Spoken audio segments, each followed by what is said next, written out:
En la sesión anterior entramos en la fase final de esta peregrinación que está antes de alcanzar el punto culminante y nuestro objetivo, que es Romanos 8. Y comenzamos a estudiar Romanos 7, que es el capítulo que trata acerca de la relación del creyente con la ley. Les advertí lo duro que iba a ser esta tarea, pero cubrimos solo los primeros 6 versículos en los que Pablo usa la analogía del matrimonio. Vamos a repasarlo brevemente. Pablo dice que cuando una mujer está casada con un hombre, mientras el hombre siga con vida, ella no es libre de casarse con otro. Pero si el hombre muere, sí es libre de casarse con otro. La forma en que se aplica esta analogía es por medio del pacto de la ley. Israel estuvo casado con su naturaleza carnal porque la ley requiere que realicemos obras confiando en nuestra naturaleza carnal, en nuestras propias habilidades, sin tomar en cuenta la gracia de Dios. Pero en la cruz, al morir Jesús, esa naturaleza carnal murió en Él. Por esa muerte, ahora somos libres de casarnos con otro. El otro con quien nos casamos es el que resucitó de entre los muertos, el Señor Jesús. Entonces podemos entrar en una nueva relación matrimonial. No nos casamos con nuestra naturaleza carnal, sino con el Señor Jesús resucitado y glorificado. Por medio de esa unión matrimonial con Él, ahora podemos producir el fruto del Espíritu Santo.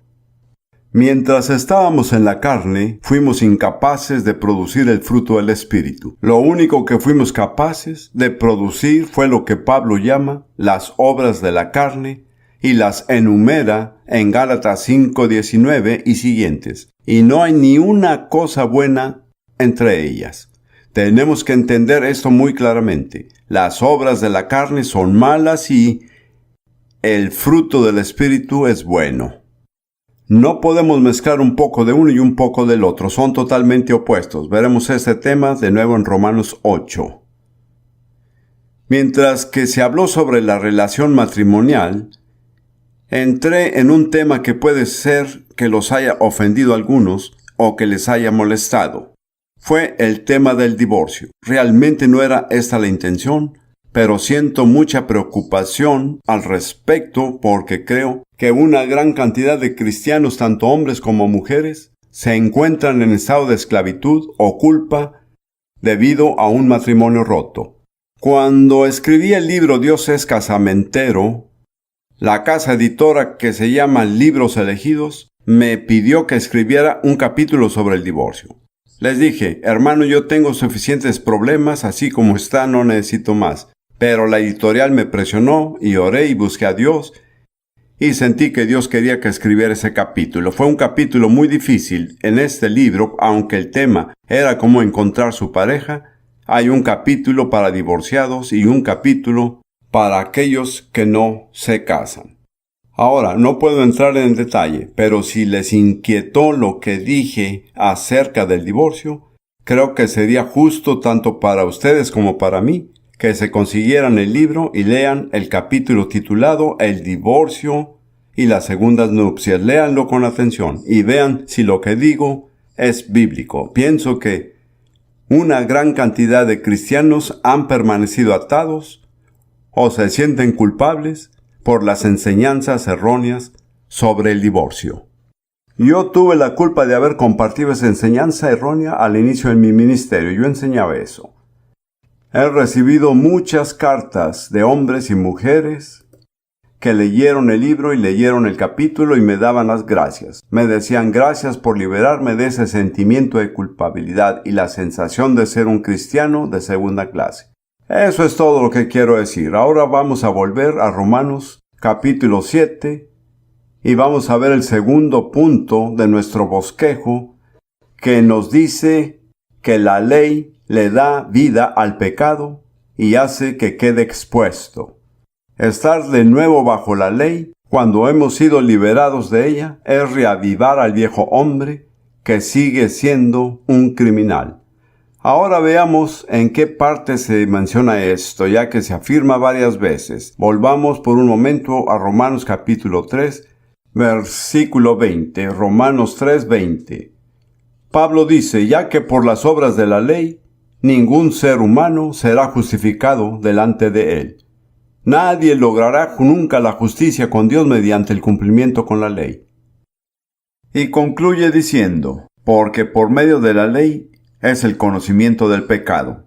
La ley no le permite a las personas ser justas, pero si pone en evidencia el pecado abiertamente y nos hace plenamente conscientes de la naturaleza, el poder y el mal del pecado, ese es uno de sus propósitos principales. Luego, en el 7º capítulo de Romanos, podemos ver 1 o 2 versículos que enfatizan este mismo punto. Versículo 5. Romanos 7, 5. Porque mientras estábamos en la carne, las pasiones pecaminosas que eran por la ley obraban en nuestros miembros llevando fruto para muerte. Noten que para muchos es una declaración sorprendente. Las pasiones pecaminosas que eran por la ley, la mayoría de las personas no ven la ley de esa manera. Y lo mismo en Romanos 7, del 7 al 11. ¿Qué diremos pues? ¿La ley es pecado? En ninguna manera. Pero yo no conocí el pecado, sino por la ley, porque tampoco conociera la codicia. Esa misma palabra codicia significa lujuria. Creo que Pablo se refería a la lujuria más que a la codicia. Porque tampoco conociera la concupiscencia, si la ley no dijera, no codiciarás, o no codiciarás en la lujuria. Así, lo que el mandamiento hizo, siendo uno de los 10 mandamientos, es poner al descubierto la naturaleza y el poder de la lujuria o la codicia. Sin ello, Pablo dice, nunca me habría dado cuenta de la naturaleza plena de la lujuria. Y continúa diciendo, mas el pecado, tomando ocasión por el mandamiento, produjo en mí toda codicia o lujuria, porque sin la ley el pecado está muerto. Así que antes de que el mandamiento me hiciera capaz de vencer la codicia, este obró en mí para que la codicia se aumente. Pienso que psicológicamente eso es cierto. Quiero decirles esto de manera que les sirva. Si tienen un problema de lujuria, de miedo, de odio o de resentimiento, nunca lo superarán con regulaciones que les prohíben hacerlo. De hecho, cuanto más se centren en las reglas negativas, más poder adquiere aquello con lo que usted lucha. Si siguen diciendo no debo tener lujuria, la mente se le llenará de lo que es la lujuria. Así que en vez de liberarlos de la lujuria, los esclaviza. Lo mismo pasa con el miedo, con el resentimiento. Si usted dice no debo irritarme con mi suegra, no debo hacerlo. Bien, la próxima vez que vea a su suegra solo podrá pensar en el resentimiento. Eso no es la salida al problema. Luego, Pablo dice una declaración sorprendente, a la que volveremos en un minuto. Él dice, al final del versículo 8, porque sin la ley, el pecado está muerto. Les diré que medité sobre esta declaración durante años. Creo que Dios me ha dado la respuesta, pero ahora seguiremos leyendo, para completar nuestro estudio. Versículo 9, y si yo sin la ley vivía en un tiempo, pero venido el mandamiento, el pecado revivió y yo morí. En el momento en que el pecado vive, yo muero. ¿Se entendió? Y hallé que el mismo mandamiento que era para vida, a mí me resultó para muerte. Porque el pecado, tomando ocasión por el mandamiento, me engañó y por él me mató. ¿Por medio de qué el pecado fue muerto? Díganme. Por medio del mandamiento, así es. Bien, y esas no son palabras de Derek Prince. Esto fue escrito mucho antes de que yo existiera. Y seguimos con los versículos del 16 al 21. Y si lo que no quiero, esto hago, apruebo que la ley es buena, de manera que ya no soy yo quien hace aquello, sino el pecado que mora en mí. Y yo sé que en mí, esto es, en mi carne, no mora el bien. He comentado unas veces que hay una diferencia entre Pablo y nosotros, es que él lo sabía y nosotros no. Y yo sé que en mí, esto es, en mi carne, no mora el bien, porque el querer el bien está en mí, pero no el hacerlo. Porque no hago el bien que quiero, sino el mal que no quiero, eso hago. Y si hago lo que no quiero, ya no lo hago yo, sino el pecado que mora en mí. ¿Se dan cuenta de lo que hace el mandamiento? Al hacer que nos pongamos de parte de la ley de Dios y decir así es como se debe de actuar, y luego descubrir que entre más tratamos de cumplirla, menos éxito tendremos. Y se ha revelado que hay algo en nosotros que obra en contra de nuestras buenas intenciones. ¿Cuál es el nombre de eso? El pecado, así es. Entonces, ¿qué ha hecho la ley? Ha puesto al pecado al descubierto. Antes el pecado acechaba, pero en la mayoría de los casos no nos percatábamos. Entonces la ley sirve un propósito dado por Dios, pero no es el propósito de hacer justas a las personas. Eso viene de otra manera. Ahora, quiero que volvamos a lo que para mí es una declaración sorprendente, en el versículo 9.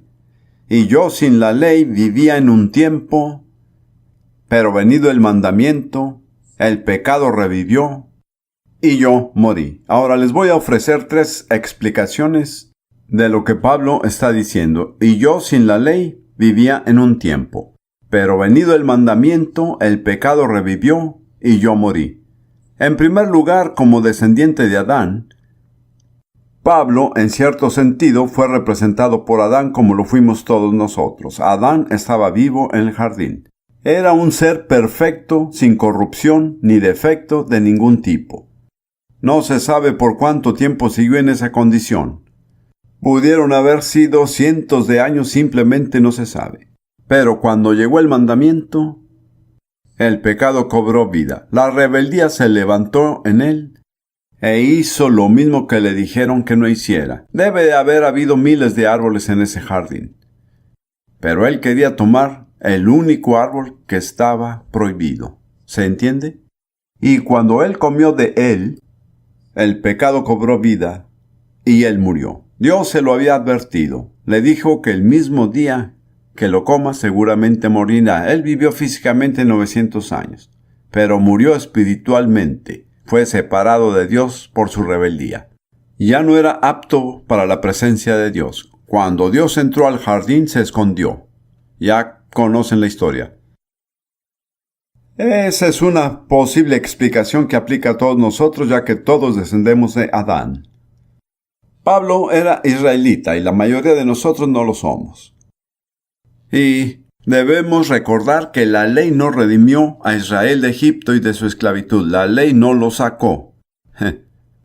La ley no sacó a Israel. ¿Qué fue lo que lo sacó? La fe en el Cordero de la Pascua y su sangre derramada. La ley no sacó a Israel de Egipto. Fue la fe lo que lo sacó de Egipto. Fue la fe que es un sacrificio expiatorio. Pero cuando llegaron a la base del monte Sinaí, Dios les presentó la ley y muy precipitadamente le respondieron: todo lo que Jehová ha dicho, lo haremos. ¿En qué estaban confiando? En su naturaleza carnal. ¿No es así? Podemos hacer eso. ¿Y qué pasó? ¿Qué fue lo primero que sucedió después? Rompieron el primer mandamiento. No fue algo leve e insignificante, sino el primer mandamiento. No tendrás dioses ajenos delante de mí, no te harás imagen. No es por casualidad. Ese es el resultado de confiar en la carne. En el momento en que confiamos en la carne, revivimos a aquel rebelde y lo único que éste puede producir es la rebeldía. No es capaz de producir nada más que la rebeldía. Pablo dice: y yo sé que en mí, esto es, en mi carne, no mora el bien. Me gustaría que todos lo repitan. Si no creen, no lo digan. Pero si lo creen, repitan conmigo. Y yo sé que en mí, esto es, en mi carne, no mora el bien.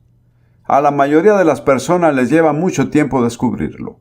Pienso que no voy a hablar de mi peregrinación, Pero tardé mucho tiempo en enfrentarme cara a cara con el hecho de que en mi naturaleza carnal no había nada bueno, y era necio esperar obtener algo bueno de ella. Si no tiene nada de bueno, igualmente nunca producirá nada bueno, ¿no es cierto? Muy bien. Esto es como Pablo lo aplica siendo un israelita. Israel salió de Egipto, redimido por la fe en el Cordero de la Pascua. Estaban vivos para Dios. Pero cuando se dio el mandamiento, confiaron en su propia habilidad carnal. El pecado cobró vida y fueron separados de Dios. Murieron. Eso no quiere decir que la separación es para siempre, ya que Dios les abrió un camino para que volvieran en arrepentimiento. Pero ellos tuvieron que volver por fe y no por las obras de la ley.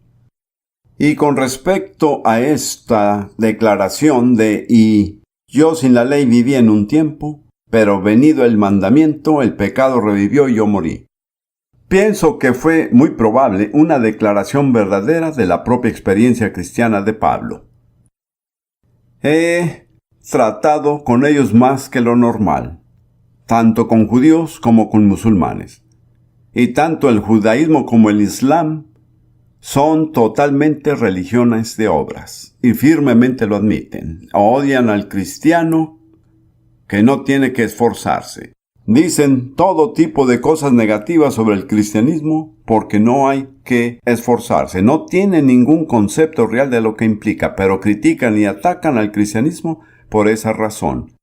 He reflexionado sobre esta declaración durante años. Me dije a mí mismo, eso es cierto. Creo que cada judío que haya conocido y que aceptó a Jesús, por un tiempo volvió al legalismo. Me dije, esto es muy cierto de los judíos. Y también esto sucede con los musulmanes. No creo que jamás haya habido un judío, es decir, y puedo estar equivocado, pero me imagino que jamás hubo un judío o un musulmán que conoció a Jesús y que en primera instancia se escape por completo del legalismo. Es algo muy difícil de hacer. De todas las cosas en esta peregrinación, escaparse del legalismo es lo más difícil. Pensándolo un poco, reconocí que curiosamente también a mí me sucedió. No entraré en detalles, pero les diré esto. Después de haber sido cristiano unos 5 años, me casé con una hermosa dama, mi primera esposa, Lidia, que tenía un lindo hogar de niños en Jerusalén. Ese hogar de niños estaba lleno del Espíritu Santo.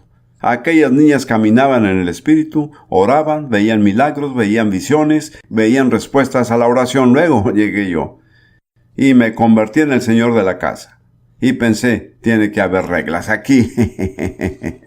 Tienen que tener tiempos establecidos para la oración, para el estudio bíblico. Pero así fue. Eché a perder todo lo que Dios había hecho. Creo que Dios en su misericordia lo recuperó al final.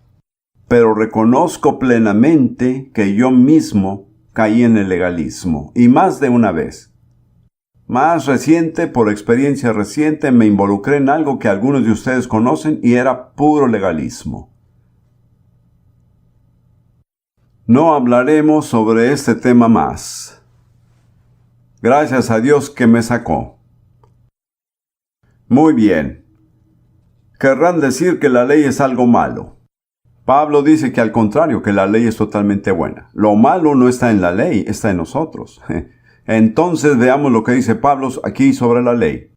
Esperen un momento, antes de hacerlo permítanme mostrarles algo más cuando se regresa a estar bajo la ley. Esta es una escritura que casi nunca dejo de citar cuando estoy dando una prédica. Jeremías 17, versículo 5. Jeremías 17, 5. Igual, si no encuentro la página, me lo sé de memoria. Pero veamos si la puedo leer. Así ha dicho Jehová, maldito el varón que confía en el hombre. Falta completarlo. La palabra en hebreo significa confiar en la carne. O confiar en el hombre. Y pone carne por su brazo y su corazón se aparta de Jehová. ¿Entienden? Eso es legalismo. Cuando conocemos al Señor, probamos su gracia, experimentamos su poder sobrenatural y su liberación de la esclavitud y del pecado. Y luego volvemos a confiar en nuestro propio esfuerzo, nuestras propias reglas, propios programas, en todo lo que las iglesias se involucran. nuestro corazón se aparta del Señor. Y hermanos míos, el hecho esencial es que caemos bajo la maldición. Maldito es el hombre que conoce al Señor, experimentó su poder y recurre a su propia fuerza y esfuerzo. Ahora, son libres de formar su propio juicio, pero en mi opinión esa es la condición de la mayoría de las iglesias cristianas profesantes de hoy. Casi todos los movimientos importantes en la iglesia comenzaron con el poder del Espíritu Santo, de lo contrario no habría nada. No voy a nombrar ninguna denominación, pero podemos ubicar algunas que comenzaron con tremendos hombres de Dios y tremendos movimientos de Dios y hoy dependen de la carne completamente. Confían en sus propios esfuerzos, sus programas, sus promociones, sus reglas, sus sistemas. Y en vez de tener la bendición de Dios, están bajo una maldición. Ya anduve por ese camino. Como dije, sé lo que sucede como consecuencia de ello. Yo mismo caí en una maldición. Vi a muchos quienes cayeron bajo la maldición. Gracias a Dios que fue misericordioso y fiel al abrirme los ojos y mostrármelo. Pero quiero decir que esto fue solo uno de los miles de ejemplos que han sucedido en la historia de la iglesia. Como ven, no se puede jugar con la bendición del Señor. Él la da libremente, pero se nos requiere que la valoremos. Estamos obligados a reconocer nuestra dependencia total de su gracia y de su poder sobrenatural. No se puede ser cristiano por esfuerzo o fuerza propia. Está en un nivel que nunca podrán alcanzar. Cuando intentan hacerlo con sus propias fuerzas, habiendo conocido la gracia y el poder sobrenatural de Dios, caen bajo una maldición. Será mejor que leamos el próximo versículo. Este es el que lo hizo. Será como la retama en el desierto, y no verá cuando viene el bien, sino que morará en los sequedales en el desierto, en tierra despoblada y deshabitada. ¡Qué descripción de alguien que está bajo la maldición! Dios me ha abierto los ojos a esta verdad, no puedo hablar de ello ahora. Pero el hombre o la mujer bajo una maldición simplemente es un arbusto en el desierto. La bendición viene de todos lados, prosperidad, libertad, pero esa persona se mantiene allí en su pequeño arbusto, nunca recibe la lluvia, nunca disfruta el verdor, está bajo una maldición. Creo que la razón más común por la cual los cristianos caen bajo la maldición es el legalismo. Y si van a Gálatas, encontrarán que esto mismo trata el libro de Gálatas. Se resume en el capítulo 3. ¡Oh, Gálatas insensatos! ¿Quién os fascinó? ¿Sabían que pueden ser fascinados? Eran cristianos llenos del Espíritu, pero fueron fascinados. ¿Cómo sabía Pablo que fueron fascinados? Porque habían perdido su visión de Jesús en la cruz. ¿Quién os fascinó ante cuyos ojos Jesucristo fue ya presentado claramente como crucificado? ¿Cuál es la evidencia? Habiendo comenzado por el Espíritu, ahora vais a acabar por la carne. ¡Qué imprudencia! Somos fascinados al intentar hacer eso. Y Pablo continúa diciendo, los que dependen de las obras de la ley están bajo la maldición. Les recuerda en Gálatas 3:10, maldito todo aquel que no permaneciera en todas las cosas escritas en el libro de la ley. Si ya trataron de ser justificados por la ley, tienen que seguir toda la ley en todo momento o estarán bajo la maldición. Mi consejo es que no lo intenten, porque ciertamente no tendrán éxito. Ahora, permítame que vuelva a la declaración para hacer el cierre. La falla no está en la ley. Veamos qué dice Romanos 7, antes de cerrar esta sesión. Romanos 7, debería encontrarlo sin problema. Romanos 7, versículo 7. ¿Qué diremos pues? ¿La ley es pecado? En ninguna manera. Pero yo no conocí el pecado. Ahora los versículos 12 al 14. De manera que la ley a la verdad es santa y el mandamiento santo, justo y bueno. Luego, lo que es bueno vino a ser muerte para mí en ninguna manera, sino que el pecado. Y continúa el versículo 14, porque sabemos que la ley es espiritual, mas yo soy carnal, vendido al pecado. Así que no hay nada de malo con la ley. Es buena, es santa, es perfecta, es espiritual. No culpen a la ley. El problema no está en la ley. ¿Dónde está el problema? En nosotros, en nuestra carne. La ley cumple la función esencial de confrontarnos con la condición real de nuestra naturaleza carnal. He usado la palabra legalismo, probablemente sea mejor que la definas. Tengo el tiempo justo para hacerlo y no quiero usar la palabra vagamente. Le doy dos definiciones de legalismo. Antes que nada, el legalismo es el intento de alcanzar la justicia con Dios al seguir cualquier conjunto de reglas. ¿Está bien? Sin importar qué reglas sean, las reglas católicas, bautistas, pentecostales, si están tratando de alcanzar la justicia con Dios mediante reglas, están bajo el legalismo. Es decir, tengo que indicar que hay un enorme número de personas en esa categoría. Soy pentecostal si es que tengo que ser alguien, pero muchos de mis queridos hermanos en el movimiento pentecostal no están en la libertad del espíritu. Están bajo el legalismo. Son cautivos de un conjunto de reglamentos. No hay nada de malo con las reglas. Son necesarias. Lo que está mal es pensar que seguir esas reglas nos hará justos ante Dios. ¿Se dan cuenta? ¿Me he explicado? No estoy predicando la anarquía. No predigo que se deje todo por completo y hagan lo que les plazca. Lo que estoy diciendo es que no se engañen pensando en seguir todas las reglas. Mi amigo Bob Mumford dijo que en la iglesia donde él pastoreó tienen 33 reglas. Alguien se le acercó y le preguntó por qué Moisés tiene solo 10 mandamientos y nosotros 33. Y aunque siguieran las 33 reglas, no los hará justos. ¿Lo entienden? La otra definición alternativa al legalismo es agregar algo más de nuestra parte a lo que Dios ha requerido para la justicia. Nadie está autorizado a agregar ningún otro de nuestros requisitos a lo que Dios requiere para la justicia. Y Dios dice, todo lo que pido es que crean en Dios, que entregó a Jesús por nuestras ofensas y lo resucitó para nuestra justificación. Eso es todo lo que hay que hacer para ser justo. En la sesión anterior vimos con cierto detalle la muy sorprendente declaración de que la ley expone al pecado. Lejos de darnos la victoria sobre el pecado, en realidad fortalece al pecado y provoca que pequemos, lo cual es una afirmación que asombra a la mayoría de las personas, aunque Pablo lo dice al menos media docena de veces en Romanos y probablemente también en otros lados. Así que consideramos cuál era la función de la ley y la respuesta fue que la ley no nos libera del pecado, pero nos enfrenta cara a cara con la realidad del pecado y con el mal y la debilidad inherente de nuestra propia naturaleza carnal. Por lo mismo nos lleva al punto donde recurrimos al camino alternativo de Dios, que es el camino de la fe y no de las obras. Ahora vamos a continuar con nuestro estudio de Romanos 7 y quiero indicarles que al ser enfrentado por la ley, esto tiende a producir en nosotros una especie de conflicto espiritual. Una guerra comienza dentro de nosotros. De hecho, Pablo explica que fue tomado cautivo en la guerra del pecado que está obrando en sus miembros.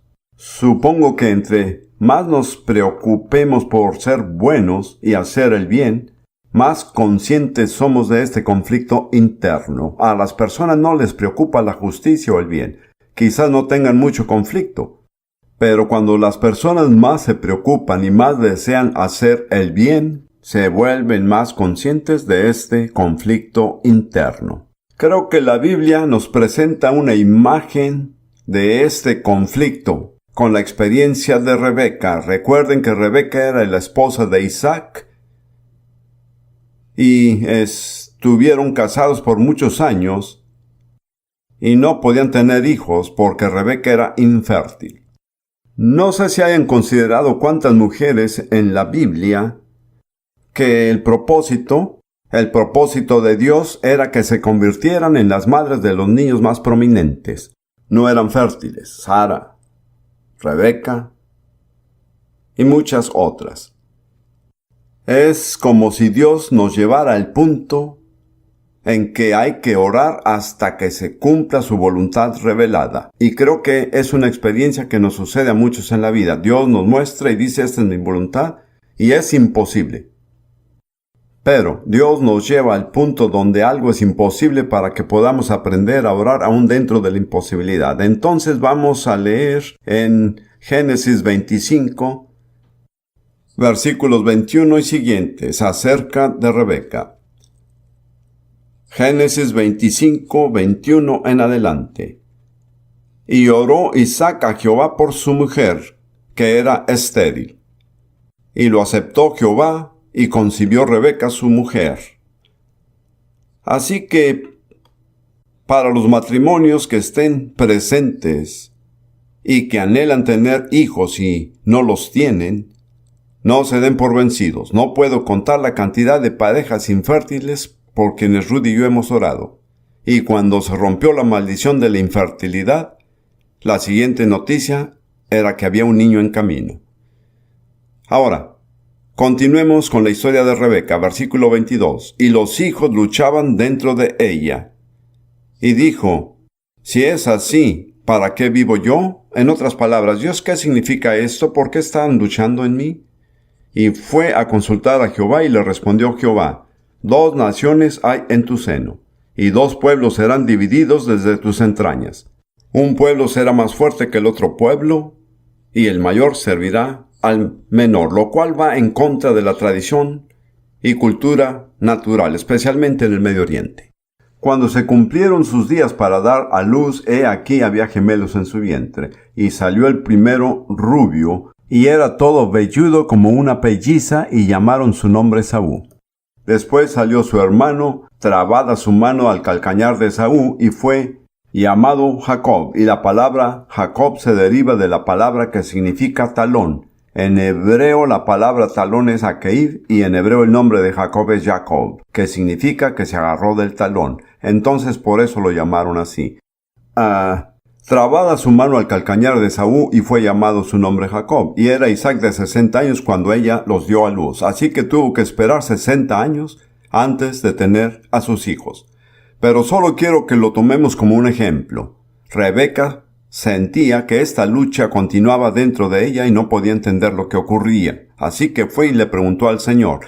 Y el Señor le dijo, tienes 2 tipos de hombres dentro de ti. No dio muchos detalles, pero le dijo que contrariamente a la cultura y a las costumbres normales, cuando salgan, el mayor servirá al menor. Y salió Esaú, y luego salió Jacob. Esaú viene siendo en la Biblia algo así como lo que se llama la naturaleza carnal o el hombre carnal. Jacob es el tipo de hombre espiritualmente dispuesto. Eso no significa que Jacob siempre fue bueno. Quizás se preguntarán por qué Dios dijo, aborrecí a Esaú y amé a Jacob. En nuestra cultura actual, Esaú sería el bueno y Jacob sería el único contra quien todos se opondrían. Es un hecho singular pero cierto. Esaú no hizo nada malo, pero lo que Dios odiaba de él era que no se preocupaba por su primogenitura espiritual. Estaba dispuesto a venderla por un plato de sopa, y Dios odia eso. La indiferencia y la despreocupación por la gracia y las bendiciones espirituales de Dios es algo que provoca la ira de Dios. La única característica redentora de Jacob fue que él valoraba la primogenitura y las bendiciones. Fue muy deshonesto en la forma en que fue a buscarlas. Hizo muchas cosas que no debió haber hecho y pagó las consecuencias. Pero aún después de todo, él todavía tenía esa característica redentora. Estaba decidido a conseguir la primogenitura y las bendiciones. Y en realidad, eso es lo mejor que se puede decir de cualquiera de nosotros. Aquí hay 2 tipos de naturaleza. La naturaleza carnal no se preocupa por las cosas de Dios ni por sus bendiciones. Solo quiere pasarla bien y con mucha comida y mucho dinero también. En una casa bonita con alberca. Así es en los Estados Unidos. No es el caso en otros países. El hombre espiritual no es bueno. Aún hay mucha perversión en él. Pero tiene la característica redentora de que realmente está decidido a conseguir la bendición de Dios. Y recuerden que acabó en un enfrentamiento físico, en donde Jacob luchó toda la noche contra un ángel, y entre nosotros no habría quien luchara toda la noche contra un ángel. Él era un hombre de fuerza y determinación. salió de aquella lucha con el muslo dislocado. Y a partir de ese entonces cojeó. Hay muchos hombres y mujeres que necesitan tener un encuentro con Dios y que los deje cojeando. Por el resto de sus días no caminarán en su propia fuerza. Por fin, Jacob había aprendido que no podía conseguirlo por su propio esfuerzo. Lo último que le dijo a ese ángel que era su redentor, que iba a ser su Mesías, fue: no te dejaré si no me bendices. Debo a toda costa obtener la bendición. Para mí eso es muy real, pues en la noche que conocí a Jesús, sin ningún conocimiento verdadero de la Biblia, acabé diciendo exactamente lo mismo. A menos que me bendigas, no te dejaré nunca. Y fue entonces cuando me puse en contacto con Él por primera vez en mi vida. Así que esta es una historia muy real para mí. Pero lo que estoy tratando de decir es que no se disgusten si hay una lucha dentro de sí, porque cada uno, algunos de nosotros no tienen dentro de sí a un Jacob. Pienso yo que todos tienen a un Esaú.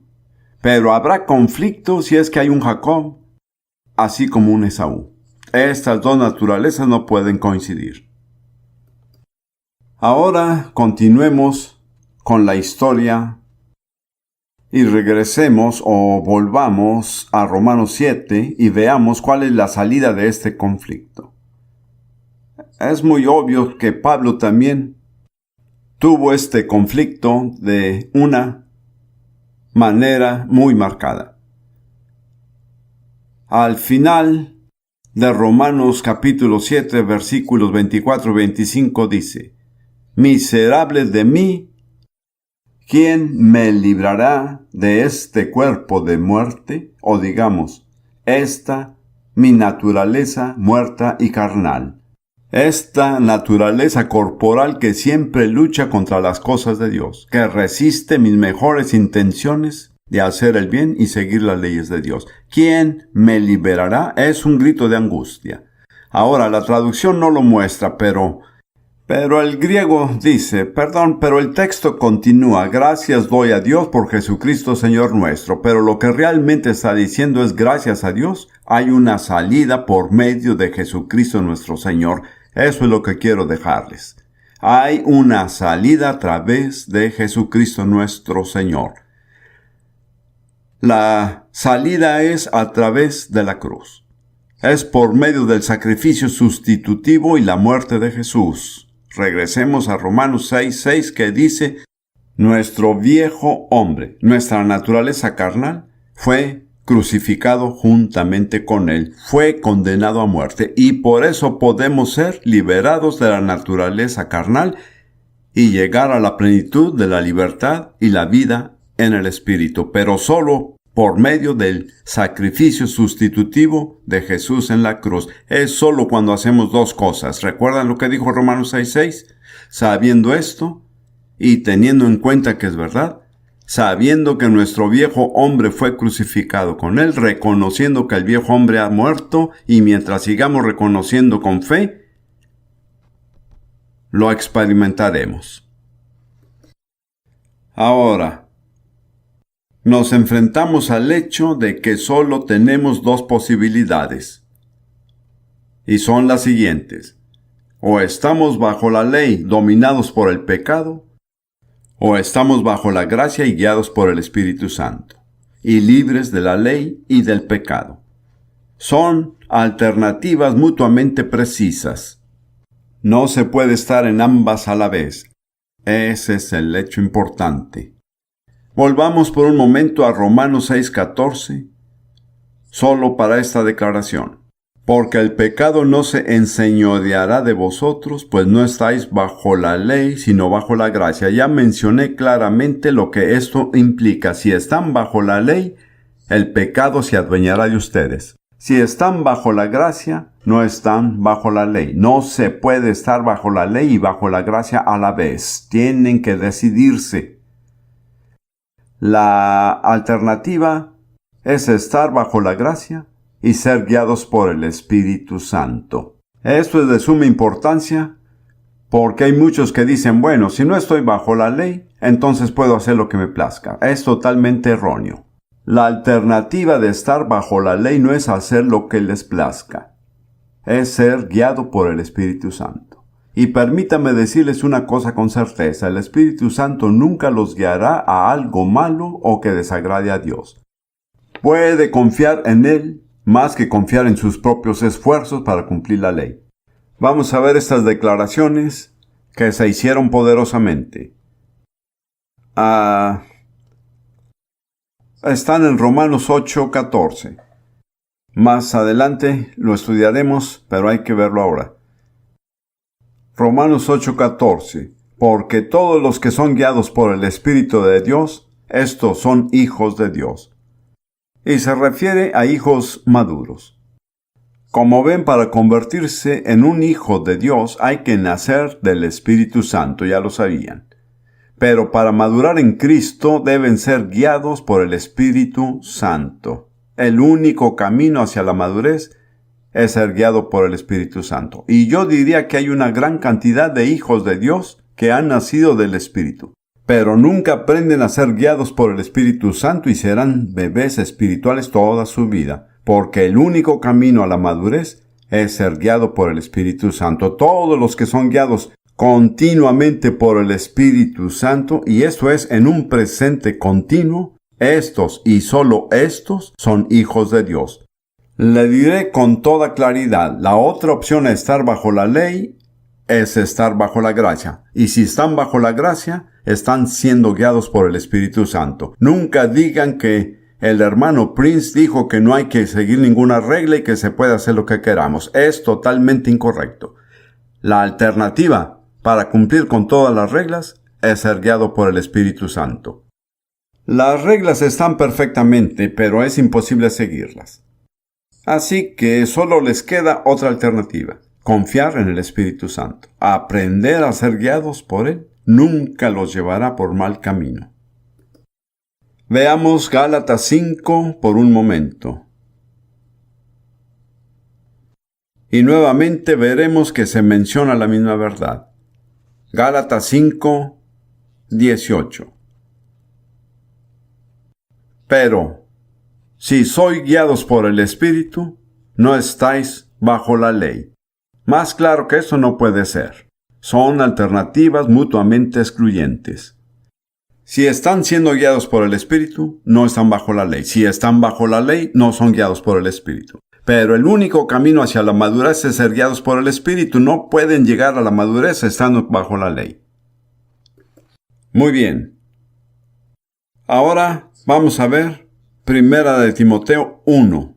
Este es uno de esos pasajes que me encanta leer y con un poco de picardía, porque va totalmente en contra de la manera de pensar de muchos cristianos. No es mi intención dejar atónito a la gente, pero a veces quiero despertarlos. Primera de Timoteo capítulo 1, 9. Leamos el versículo 8. Pero sabemos que la ley es buena, si uno la usa legítimamente, conociendo esto, que la ley no fue dada para el justo. ¿Se han hecho justos por la fe en Jesucristo? ¿Sí o no? Sí, entonces la ley no fue hecha para ustedes. Les daré una lista del tipo de personas para quienes fue hecha y pregúntense si quieren estar bajo esta lista. Sino para los transgresores y desobedientes, para los impíos y pecadores, para los irreverentes y profanos, para los parricidas y matricidas, para los homicidas, para los fornicarios, para los sodomitas, para los secuestradores, para los mentirosos y perjuros, y para cuantos se opongan a la sana doctrina. ¿Quieren pertenecer a esa lista? Para esto se hizo la ley. Así lo resume Pablo, según el glorioso evangelio del Dios bendito que a mí me ha sido encomendado. Este es el mensaje del evangelio. No pueden ser hechos justos por cumplir con la ley. La única forma en que se puede alcanzar la justicia es por medio de la fe en la muerte expiatoria y la resurrección de Jesucristo. Bien. Ahora, en Gálatas, Pablo de nuevo usa una analogía de la experiencia de los patriarcas. Los dos hijos que le nacieron a Abraham. Primero, Ismael y luego Isaac. Nuevamente tenemos los arquetipos. Ismael es del tipo de la esclava Agar. Pablo dice en Gálatas que Agar corresponde al pacto que se hizo en el Sinaí, al pacto de la ley. Entonces Ismael es el producto de la ley, representa las obras de la carne. Él es el resultado de que Abraham hizo todo lo posible para lograr el propósito de Dios por su propio esfuerzo. Perdió la paciencia, se cansó de esperar al hijo prometido y le hizo caso a su esposa, que dijo: tengamos un hijo de mi criada Agar, que no era inmoral en aquellos días, era perfectamente aceptable en la cultura de ese tiempo. Pero esto no provino de la fe, esto no fue por fe. La Biblia dice que todo lo que no se basa en la fe es pecado, ¿lo sabían? Romanos 14:23, todo lo que no proviene de fe es pecado. Se los digo, Dios perdonó a Abraham, pero pagó muy caro por ese acto. Y todavía hoy se sigue pagando. 4000 años después, los descendientes de Ismael son la principal causa de problemas para los descendientes de Isaac. Podría interpretarse como una advertencia de que no vale la pena originar nada en la carne, porque nos tocará pagar las consecuencias. Un dato interesante sobre Abraham es que sus únicos errores no fueron por hacer lo que Dios le dijo, sino que fueron por hacer más de lo que Dios le pidió. Pienso que pasa lo mismo con la mayoría de los cristianos comprometidos. El problema para nosotros no será desobedecer y no cumplir lo que Dios dice, sino actuar más de lo que Dios pide, haciendo lo que nos parezca y tomando nuestra iniciativa. El resultado siempre será un Ismael. A veces, ¿qué es lo más difícil de hacer? Esperar. Así es. Ahí es donde generalmente nos lanzamos y producimos un Ismael porque nos cansamos de esperar.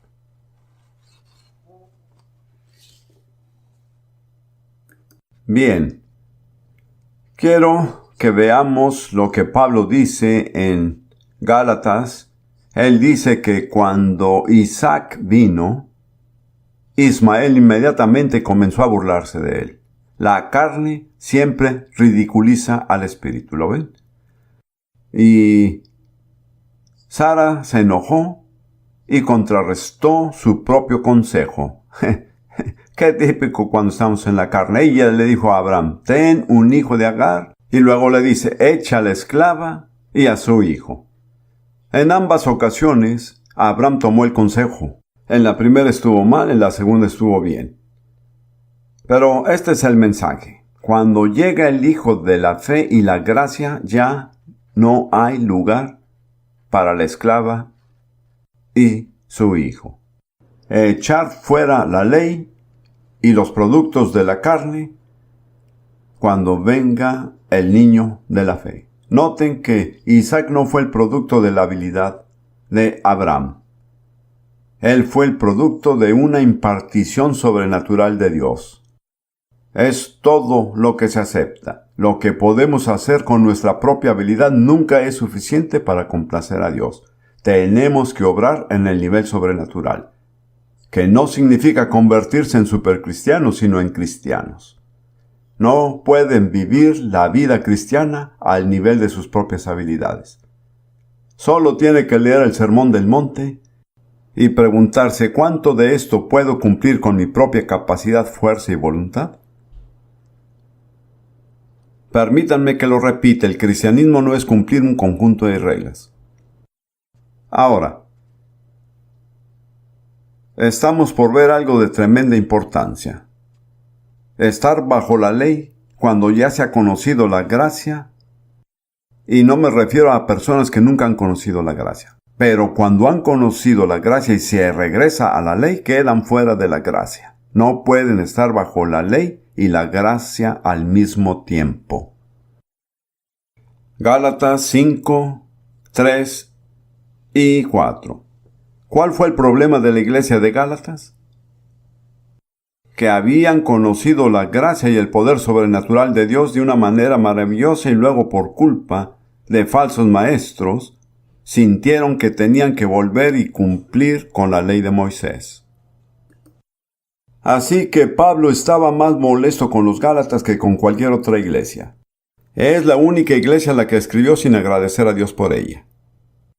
Él pudo agradecer a Dios por la iglesia de Corinto, aunque estaban en adulterio, incesto y embriaguez, y aún así le agradeció a Dios. Pero cuando comenzó a escribirle a los Gálatas, se enojó tanto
que en lugar de decir doy gracias a Dios por ustedes, dijo estoy maravillado que pronto se alejaron del que los llamó por la gracia de Cristo.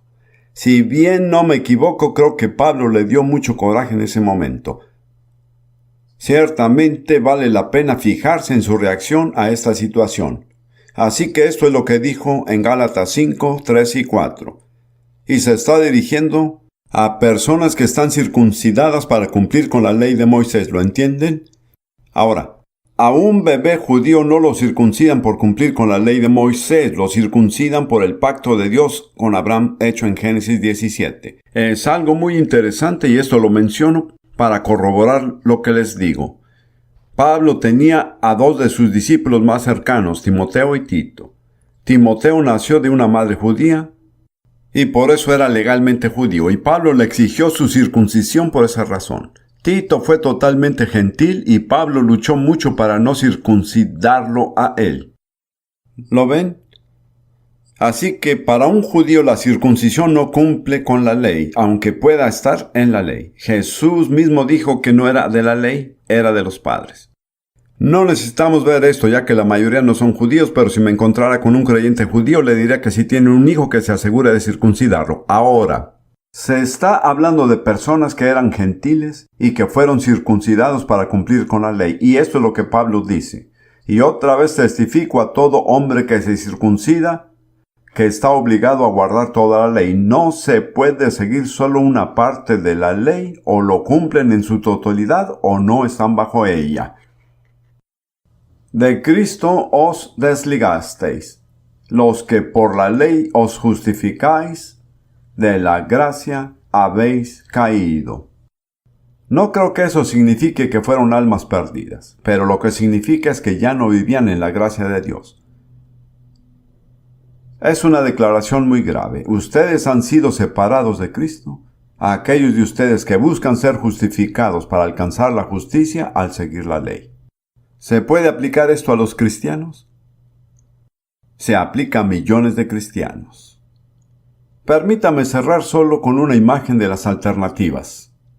Van en un viaje de un lugar determinado a otro y tienen dos alternativas. Una es un mapa, el otro es una guía personal. El mapa es la ley. ¿Y quién es el guía personal? Es el Espíritu Santo. Por naturaleza somos orgullosos y decimos elijo el mapa, sé cómo usarlo. Así que comenzamos el viaje con el sol brillando, los pájaros cantando y avanzando sin ningún problema. Pero 48 horas más tarde, estamos en medio de un bosque, está totalmente oscuro, lloviendo, al borde de un precipicio y no sabemos si estamos al norte, sur, este o oeste. Eso es depender de nuestra capacidad para leer el mapa. El mapa no está mal, es perfecto. De repente se oye una voz amable que dice ¿puedo ayudarte? Y usted le dice, Espíritu Santo, te necesito, dame tu mano y guíame. Así que ahí estamos, el Espíritu Santo nos está guiando, seguimos en el camino, vamos bien, el sol brillando, y nos decimos, ¿sabes? Qué tonto fui, realmente no tuve por qué asustarme tanto, pude haberlo hecho yo solo.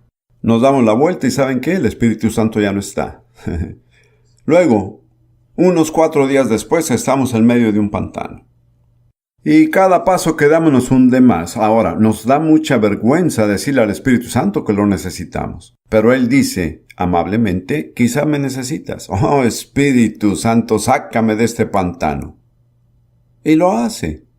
Mi pregunta es, ¿cuántas veces más ha de pasarle esto? ¿Cuántas veces más vamos a rechazar al Espíritu Santo? ¿Cuánto tiempo pasará antes de darnos cuenta de que no podemos llegar con el mapa? El mapa es perfecto, el problema somos nosotros. Tenemos que tener al guía personal, luego le decimos al Espíritu Santo, mira, tengo un mapa. Él dice, gracias, pero no necesito el mapa, conozco el camino. Además, ese mapa lo hice yo. ¿Lo pueden ver? Amén.